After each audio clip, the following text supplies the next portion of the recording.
Today, I'm gonna be spilling the tea, like on all of my videos on the lifestyle and homes and the big D, but today, we are gonna be talking specifically about what the market looks like as we are sliding into 2026. And I'm gonna take a moment to talk about some of the psychology of buying and selling a real estate, the data that is current right now in Dallas, and also just what it is for buyers and sellers to be successful in this current environment.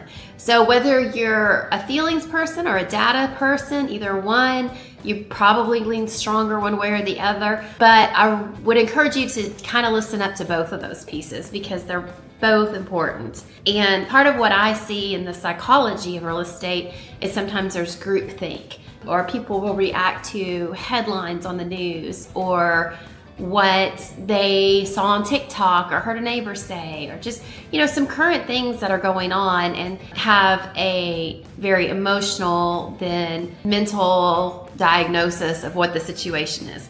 But I'm going to encourage you to actually go into the data with me so that we can see what the data is showing. And what you hear on the news is going to lag the data. And we don't have end of month December data until the end of the month December, that kind of thing. It has to come in, and by the time the data comes in, we're already seeing some shifts. So there's nuanced clues we can be paying attention to see those shifts. And one of the big things I see right now are buyers sitting on the sidelines, and some of that is because of this interest rate lock. Some buyers would like to move from one area of Dallas-Fort Worth Metroplex to another, but they have a 4% interest rate. And so they're like, well, why would I do that?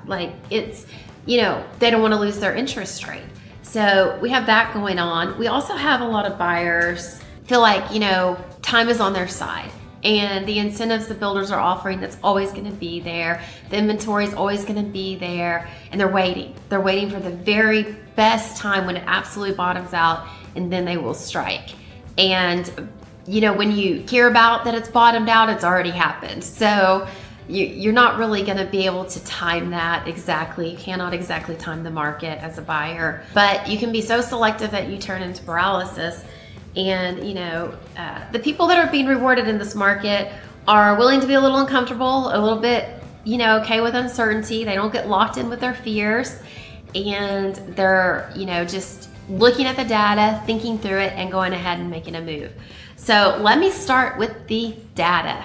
Let's take a look at some of the data. First of all, I want to mention to you that for December, we have interest rates at the 30-year mortgage hitting 6.21, maybe even a little bit, tiny bit below that. And for 15-year, 5.47. Now, if you look back to January of 2025, we were at 7.04 for 30-year fixed mortgage and 6.27 at 15-year mortgage. So that mortgage drop to the low sixes has brought some of the buyers out of the woodwork. And if we get into the fives, it's definitely gonna bring some of the buyers out of the woodwork. So that's one of the things we've seen change that has brought some more buyers out. Another chart I want you to look at, I pulled this off of the MLS here in North Texas, and it's just a bar graph. But if you'll notice that what was happening at the beginning of the year and for a lot of the year is properties were selling below ask price. So let's say somebody was asking $500, somebody would come in at 93% of that and get the house. And now sellers caught on. So sellers are going, okay, they're listening to their agents going, oh, we need a price at market or just below. Sometimes sellers don't want to do that. Think they're giving up that buffer for negotiations, but in reality, they're opening up to get people to actually come look at their house. And now we're seeing where the price is going, what sellers are asking, they're getting a little bit over what they're asking now from this chart. So what that's telling me is, and also I've seen it with my own clients, is we are also seeing some multiple offer situations now too. So those that price their homes and have that good condition and they're attracting the buyers, they are sometimes getting a couple of good offers, 2 or 3, maybe more. I don't know, but they're getting their house moved and sold. So that's what the data is showing, is this a little shift, and those little shifts get cumulative. The next chart I want to show you is the days on market. And I've pulled Dallas County, which for November was 39 days on market, Collin County 47 days on market, Denton 50 days on market, and Tarrant County 38 days on market. That averages out to about 44 days on market. So that is not as fast as what we saw 2 years ago. And some sellers are still thinking it goes on the market and in 24 hours it has multiple offers with appraisal and inspection waivers, and that's just not going to happen. So, and all of this is from the NETRA. This is from the actual data. We are not looking at what is on other websites that has just a logarithms and doesn't include sold data, as Texas is a right to know state and that data is not public. So we have to go into where the real data is. And that is, something that we can provide you with as, if we're working together to buy a house, so you have the real data. And so the next chart is that in November of 2025, there's 4.8 months supply of homes on MLS. So that's saying, it takes 4.8 months to sell out all the houses. Now, we call something a market a buyer's market when there are 6 months of inventory on the MLS. And, also keep in mind, not all of the builders' new construction is on the MLS. So we're really kind of just about in a buyer's market. Now, back in June and July, it was 5.6 months inventory. So you can see that's declining some. The builders are pulling back on how much they're going to have in inventory. And some people are just waiting to list their house until next year. There's some things going on, and the inventory's down a little bit from last summer. It may go back up this coming summer, but we're already in the less of a buyer's market compared to June and July of 2026. So we truly are in a sweet spot to buy. So I want you to see all that data and, just a few things shifting, like builder inventory going down, the interest rates changing, getting multiple offers, sellers really paying attention to offering concessions and competing with the builders. Just a few of those things changing and moving affects the whole dynamic. And by the time, maybe what you've heard about the market comes to fruition, it's already happened. And it takes about 30 days to close a house. So by the time you start your search and you're looking and all that, things can shift some in 30 days. So keep that in mind. Now, what does this mean for buyers? When everyone else is overthinking, prepared buyers are winning right now. So the prepared buyers, they get their pre-qualification letter, they're talking and getting educated and getting the data and looking and seeing what neighborhoods they like and they don't like. Those buyers are being rewarded right now. And the mortgage industry always says, hey, marry the house and date the rate. And these buyers are getting in when the prices are good on the home, and maybe the rates aren't as great as they'd like, they're 6%, but if the rates go down, they can refinance, and they're already in the house, and they already locked in their price. So they're moving forward, maybe a little trepidation, but they do have time to say, okay, I'm gonna do an inspection. Maybe we can negotiate some concessions for repairs, or we can get some closing costs covered, or we can get a rate buy down, something like that. So these buyers are having a little bit of negotiating powder. And once a house is under contract for the sellers, it's like for you to go under contract, go pending, and then pull back off. Buyers then sort of raise an eyebrow and go, well, why did it go back on the market? Is something wrong with the house? So you have a little bit of, just getting the house under contract and having the house, you're in a good spot. Of course, you don't want to yank sellers around. You want to know you want the house, but it is a stronger negotiation position than buyers were in some time ago. I'm also seeing two camps of buyers. And one of those camps is, I want to buy, but I can't yet. Credit scores, just paying out debt to income ratio. Something's just not quite, in place yet, and they're working on it. And so they're 3 to 6 months out to buy. And then I see others that are like, well, or they have a lease that's not quite up. And maybe they haven't read their lease to see that they could pay $2,000 to break the lease and pay $2,000 now rather than an extra $20 for the house later. I mean, it's a lot of this is just sitting down doing the math and thinking through these things non-emotionally. And the other camp of buyers is saying they think that time's on their side. And if builders are offering these incentives, well, they can offer just even more. They're offering $20,000 off. well, they can offer $50,000 off and I'll just wait for that. Well, that's not going to last forever. Nothing stays the same forever. I know it can feel like whatever the situation is now will stay the same, but it won't. So those are kind of the two buyers that are on the sidelines that I see. But the smart ones are getting into the uncomfortable zone. They're going, okay, yeah, like we're not in this crazy frenzy buying market.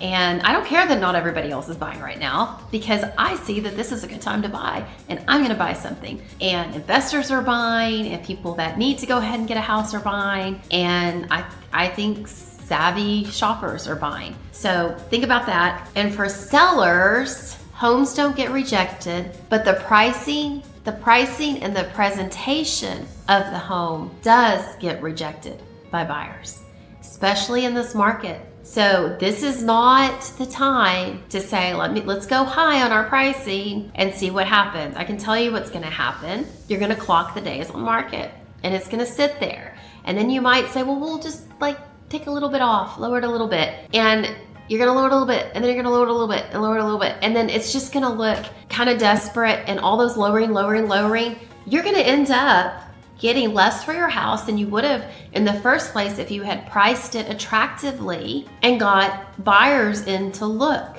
at the house. You know, buyers are facing affordability issues.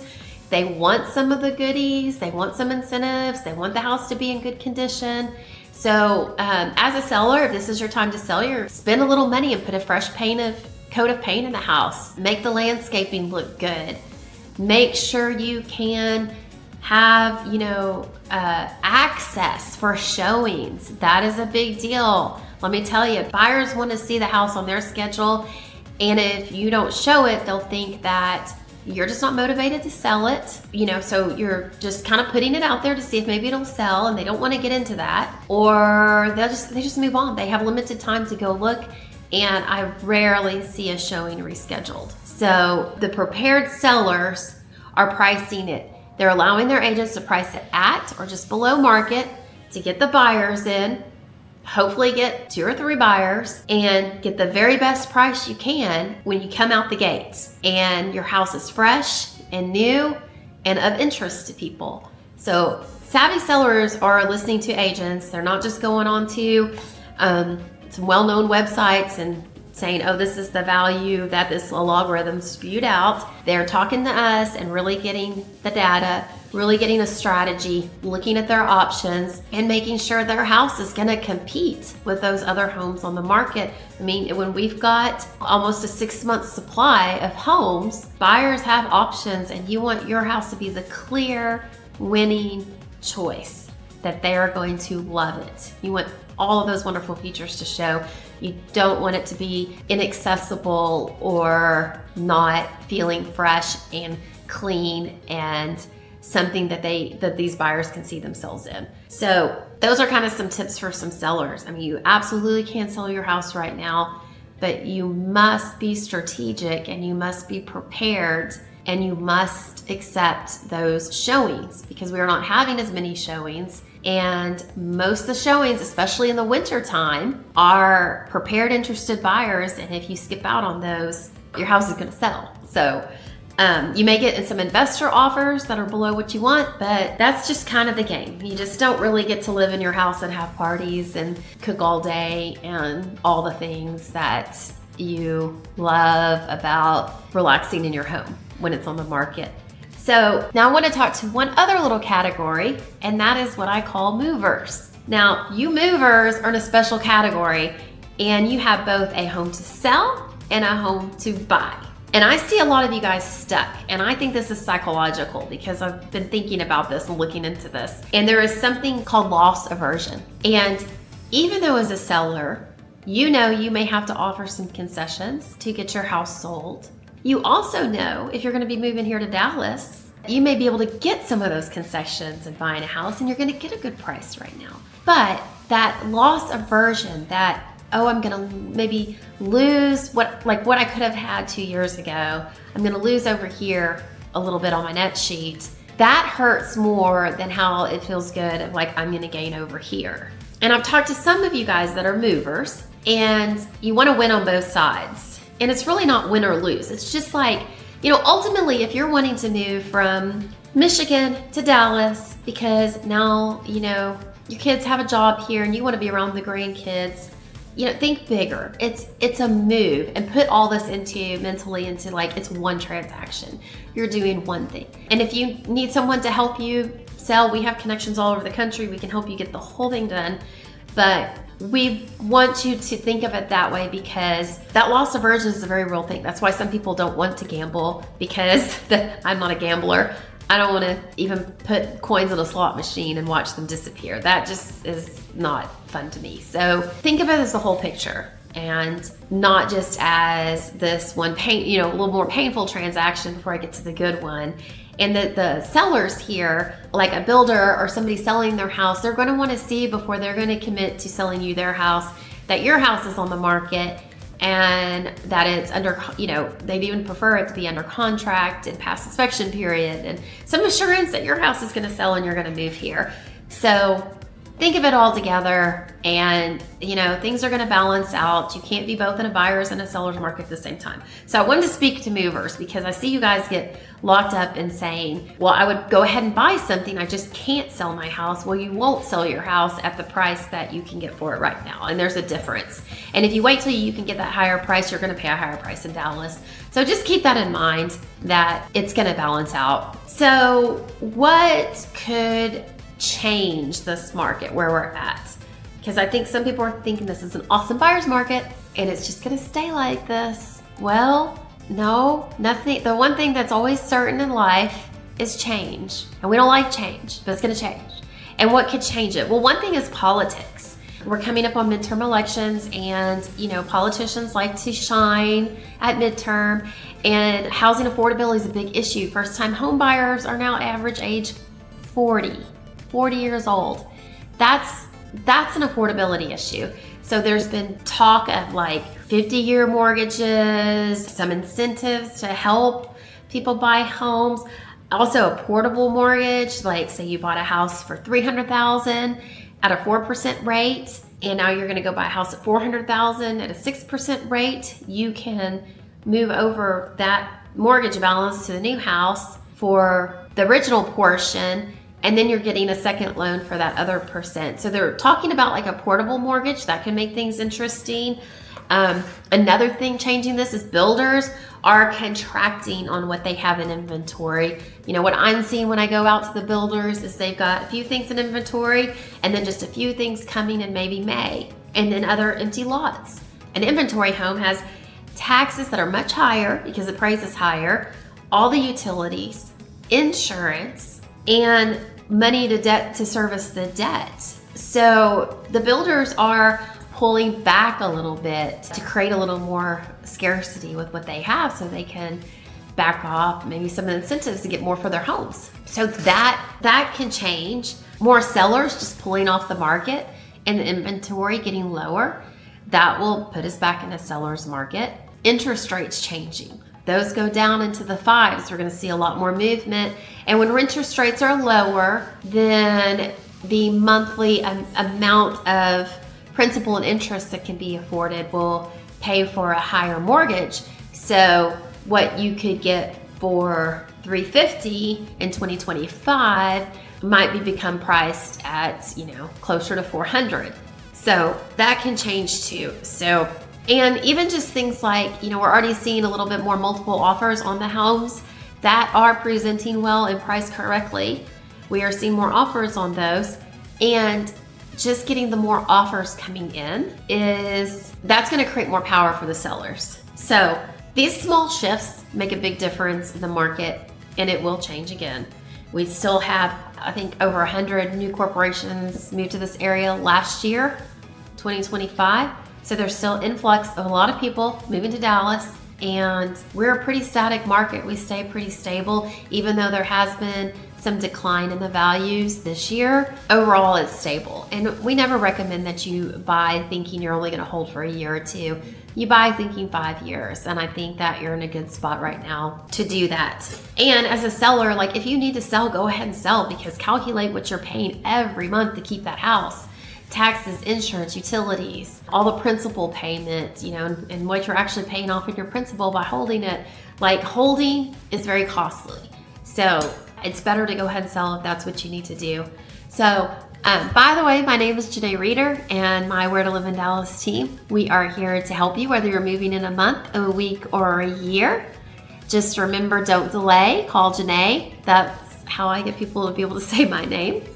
And all of my information is pinned to the top of the chat below, and it's in the description. And go ahead and stick around and watch some more videos. I've got more videos about Dallas and the Dallas area and more to come. And if you will hit subscribe, that helps me a lot to keep making this content. I spend time putting this together and making this for you. And I truly want to help you live your best life. And I believe real estate is a big part of that. It helps create generational wealth, it's stability. And right now we've got 40% of the population in Dallas renting. And I personally would like to see that change. I'd like to see you guys own your home and have your own investment. So until next time, remember to subscribe, keep watching as I spill the tea about lifestyle and homes in the Big D. Texas isn't just a place, it's a promise. Texas opens doors to opportunities. It's big land and bold living. And whether it's city lights or country nights, Texas has it all. No state income tax, a booming economy, strong values, strong families. Your future starts here. Buy bold, live free, and own Texas. Your only decision is where to live in Texas. Whether you savor wide open skies or skyline views, our team in Dallas and trusted partners across Texas are here to guide you every step of the way. To be a part of Texas tomorrow, call today. Don't delay. Call Janée.